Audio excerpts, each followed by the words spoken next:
এই উম্মতকে আল্লাহ ডাইরেক্ট জাহান্নামে পাঠাবেন না, ফয়সালা হয়ে গেলেও পাঠাবেন না, ডাইরেক্ট পাঠাবেন না। অন্য উম্মত ফয়সালা হবে সিধা জাহান্নামে, এই উম্মত যাবে না। এই উম্মতকে আল্লাহ এক জায়গায় নিয়ে জড়ো করবে। জড়ো করা বোঝেন তো? একত্রিত করবে। ওই জায়গায় নিয়ে করবে যেই জায়গা দিয়ে আলেমরা জান্নাতে যাবে। যখন আলেমরা ওইখান দিয়ে অতিক্রম করবে তো আল্লাহ পুরা মজমাকে বলবে, কে কাকে চিনো, কাল লিস্টিতে কার নাম আছে, তাড়াতাড়ি ধরো, চলা কিন্তু গেল।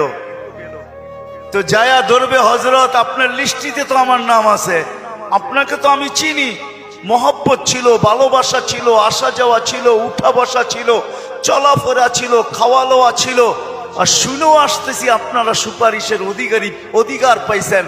আল্লাহ আপনাদের সুপারিশ কবুল করবে, আমাদের ফয়সালা জাহান্নাম হয়ে গেছে। একটু যদি হাত উঠায়া দিতেন হয়তো নিষ্কৃতি পাওয়া যেতাম। তো আলেমরা দেখবে যে ঠিক কিনা তার কথা, ওইখানে আল্লাহ প্রমাণিত করবে প্রজেক্টরের ভিতরে, দেখতে সে যা বলবে ওটা সত্যায়িত হইতে থাকবে। তারপরে আলেমরা সম্মিলিতভাবে আল্লাহকে বলবে, আল্লাহ আমরা জান্নাতে যাব না।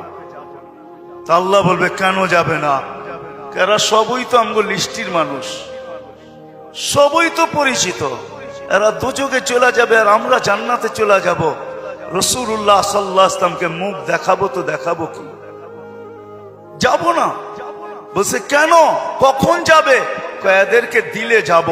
তা আল্লাহর রহমত জোশ আসবে, আল্লাহ বলবে যে যাকে চিনো নিয়ে চলে যাও, এটার নামই সুপারিশ। এই জন্য বলি কমসে কম নামটা রাখেন লেখা, জান সম্পর্ক জোড়েন আল্লাহ ওয়ালাদের কাছে, আর বলেন হুজুর আমার নামটা একটু লেখা রাখেন, যে আপনার সাথে আমার সম্পর্ক লেখা রাখেন। চড়বেন তো, নাইলে আমি এত লম্বা কথা বলতাম না। আর তিথি হইল আজকের থেকে কোনোদিন নামাজ ছাড়বো না, ওয়াদা কিন্তু পাক্কা। যেইখানে থাকি, যেই অবস্থায় থাকি, যেইখানেই থাকি ওইখানেই দাঁড়ায় যায়। দুনিয়ার কিছু নামাজ আছে, এক নামাজে জান্নাতও আছে। হ্যাঁ আছে, হুজুরকে জিজ্ঞেস করেন। পাহাড়ের চূড়ায় আজানের আওয়াজ গেছে, ওইখানেই দাঁড়ায় গেছে আল্লাহু আকবার। চূড়ার নামাজ তাকে জান্নাত দিবে, জান্নাত। হ্যাঁ, ক্ষেতের ভিতরে আছে, ক্ষেতের আইল বলেন আর লাইল বলেন আর যেটাই বলেন, ক্ষেতের ভিতরে আছে, আজানের আওয়াজ আসছে, ওইখানেই আতাইলের ভিতরে বলেন আর লাইলের ভিতরে বলেন আর আইলের ভিতরে বলেন, গামছা বিছাইছে আর আল্লাহু আকবার। মালিক তুই বড়, আমার ক্ষেত বড় না। অফিসে আছে, কাজ করতে করতে ছুটার রাস্তা নাই, চেয়ারের পাশে দাঁড়ায় গেছে আল্লাহু আকবার। এই সমস্ত ক্ষেত্রগুলা জান্নাত ওয়াজিব করে দেয়, ওয়াজিব। আল্লাহ ফেরেশতাদেরকে দেখায় কত ব্যস্ত, দেখ, তারপরও আমার ডাক শুনতে দেরি, আল্লাহু আকবার বলতে দেরি করে নেয়। আল্লাহ কত বড়। আমি যদি বিজ্ঞান পড়াইতাম আপনাদেরকে, তাহলে পড়াইতাম আল্লাহ কত বড়। কার কুদরতি পায়ে রাখা, পাও রাখার অনুমতি, মাথা রাখার আপনাকে অনুমতি দিতেছে।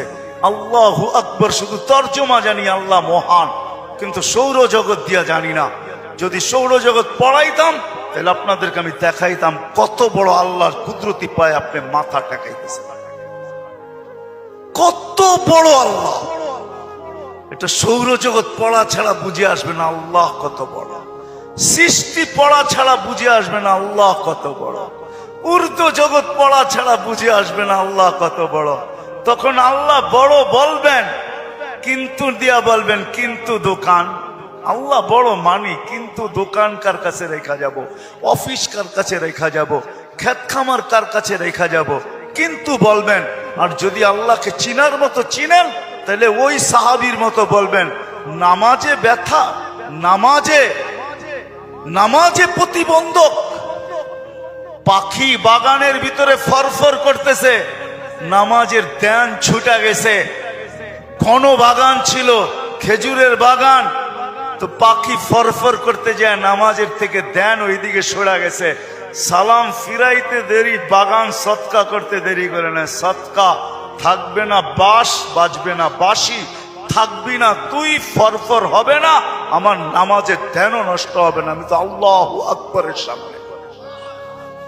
আল্লাহকে যদি চিনে তাহলে ওই আবু দাহদার মতো হয়।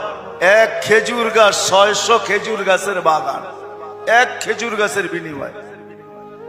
আল্লাহর রাসূল ওয়াদা করছে এক সাহাবীর সাথে, যে খেজুরের মালিক থেকে তোকে বাগান গাছ নিয়ে দিব, কিন্তু ও ছিল মুনাফেক।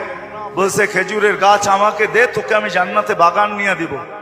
ইয়া রাসূলুল্লাহ, আমার ছেলে সন্তান এই খেজুরের গাছের খেজুর খুব পছন্দ করে, এটা ছাড়া যা চাইতেন তাইলে দিতাম, এটা দিব না।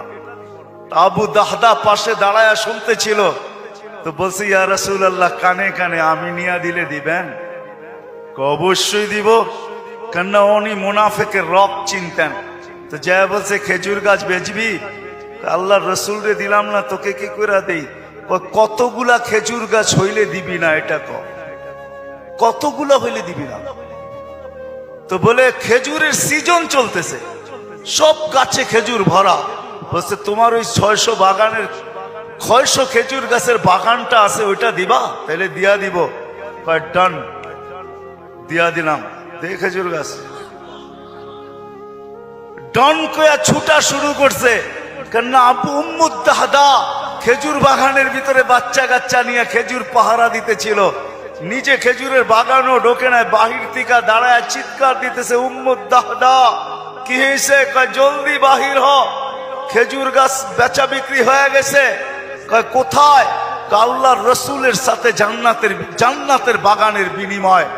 তো ছেলে সন্তান নিয়ে মহিলা স্লোগান দিতে দিতে বাহির হইতেছে, কি?